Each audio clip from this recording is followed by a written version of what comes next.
So ayan, what's up guys? Good morning. Gigising lang natin. Medyo na late tayo ng uwi kagabi. So, ito pa, uwi kami ni Mujari Shots. May nakuha kaming cellphone. Daanan namin. Hinihintay ko na lang tumawag yung may-ari nito. Kasi soli natin kasi kawawa din naman yung may-ari, di ba? Hintayin ko na lang siya tumawag. Tapos pag tumawag siya, confirm ko, bago ko pala ito ibigay sa kanya, confirm ko muna na siya talaga kasi hinahanap din yata nung ibang mga kasama niya. Kasi may tumawag dito kagabi, hindi ko nasagot.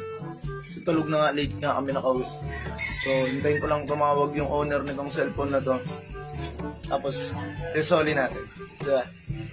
Buti na lang nadaanan namin ni Mujari kagabi kasi ang dilim nung nalaglagan nito. Padilim talaga. Tapos, napansin siya ni Mujari, nakailaw yung cellphone.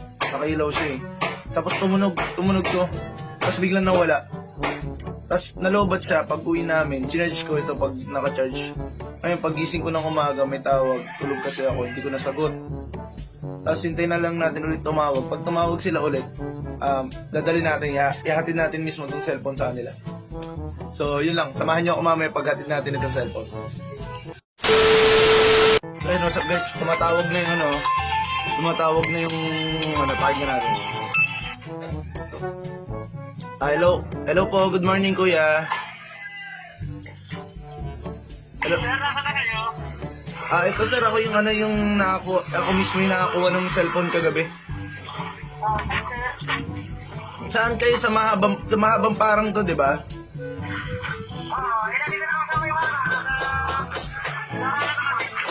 Sige, na lang. Ganito na lang, hintayin niyo ako sa hintayin niyo ako doon sa may mahabang parang sa may tindahan, doon sa napagkunan ko kahapon. Kagabi.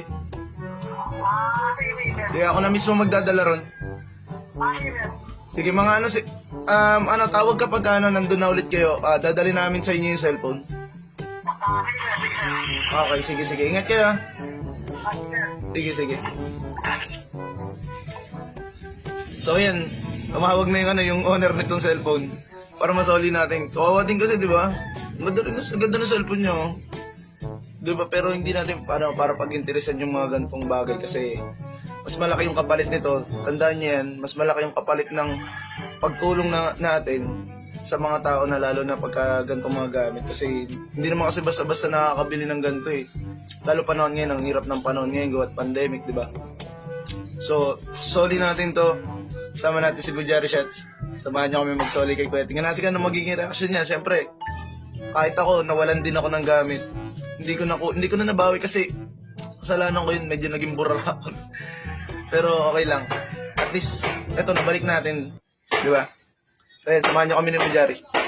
Let's go! So yun, what's up guys? Dadali na natin yung cellphone yung nakuha natin kagabi doon sa owner kasi tumawag na, nakausap na pala siya ni Mujari kaya na itulog lang ako. Pero sinabi naman na ibabalik na namin yung cellphone. Buti na lang talaga nakajempo ng nadampot namin. Nangyari dun. Dampot namin yung cellphone kagabi. Yung naranasan din kasi na ako tsaka si Mujari yan. Naranasan namin mawalan ng gamit. Lalo cellphone, ilang beses na kami nawalan yan ng cellphone. Hindi pala nawalan, tama nawalan niya. Nalaglag ganun. So, hindi na namin nakuha. Pero, hindi naman para pag-interesan yung mga ganyang gamit. Kasi, oras na tumulong ka sa tao, mas malaking ibabalik sa'yo ng, sabihin na natin igad na lang, di ba? Mas malaking ibabalik niya sa'yo. Yan, samahan. Tuwan-tuwa yung yung owner nung cellphone kasi sabi niya, nasama namin sila sa vlog nung nakaraan. Nasama namin sila. Nag-vlog kasi kami doon sa yung papunta pauwi sa may bahay. Nakapag-vlog kami ron. So nasama namin siya. Tapos, sakto siya rin yung nalaglagan ng cellphone. Kasi yung cellphone na nakuha namin is may profile picture. Sabi ni Mujari, sabi niya, di parang nakita ko na yung tao na yan, sabi niya sa akin. Sabi ko, hintay natin tumawag kasi chinarge nga namin yan kasi nalobat nga kagabi. So yun, pagtawag kanina, confirm nga, siya rin yung nasama namin sa vlog na nakaraan. Di ba pagkakataon? Tsaka malapit, ang malapit dito sa bahay namin. Malapit lang siya rito. So ayan, what's up? Nandito na ulit, nandito na kami sa ano, sa malapit dito sa napagpunan namin ng cellphone kagabi. Siguro mga around ano yun, around 12 na, 12 or 1 kagabi. Mga ganun namin siya nakuha. So dito ba natin siya nakuha?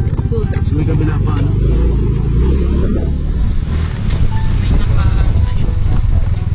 So ayan, hanapin natin yung ano, yung owner ng cellphone. Ayan, dito namin siya nakuha kagabi sa lapag. Dito namin siya nakuha.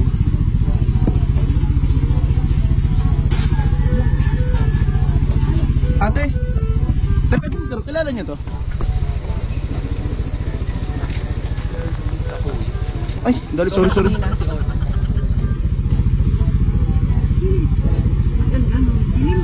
Dilim na, ito.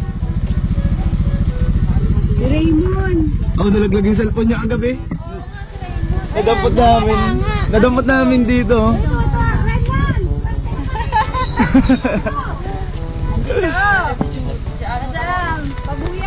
So ayan, nakuha natin yan. Ayun, nakilala nila ate. Kilala nila ate yung ano.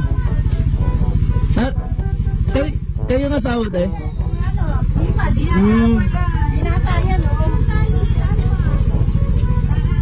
Wala, dyan ako sa bahay ko sa Lunsad. Yung kapatid ko nandun. Ako nakadampot nito kagabi, mga ano siguro alauna. Alauna kasi nag-inom sila dyan. Tapos nakailaw to, kagabi nakailaw dito. Hindi, tumawag kanina, sabi ko dadaling ko dito. Oh, blessing in disguise tayo sa pinagkasuntuan natin.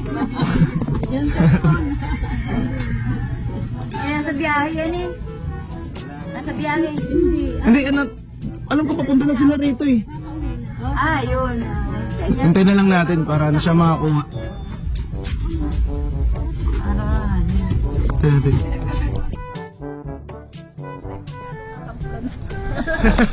Nawala siya.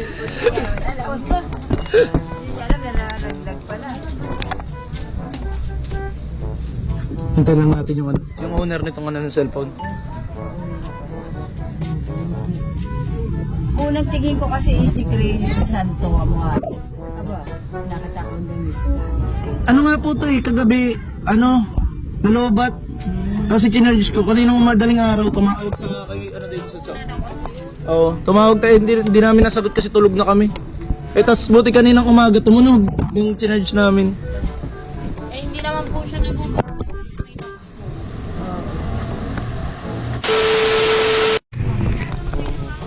So ayun, nandito na yung yung owner ng cellphone natin. Ayun, yan yung manginginom mo, naglasing kagabi doon, naglasing. Sino ba? Ay, manginginom eh. Ito yung manginginom, yung owner. Boss, ito na yung cellphone mo. Ingatan mo na, susunod dyan ha. Buti na kuha namin kagabi. Ano ba sabi mo kuya? Okay lang, salamat, marami. At mabuhay kayo ng matagal. At maraming matulungan. Moja mo to. Moja, ito yung sticker, pandikit sa ano. Maraming salamat, Mare. Kuya ko, sticker. Para ano, ingatan mo na yung cellphone mo ha. Salamat, sir. Sige. Tara na, let's go na. Ito, sticker oh.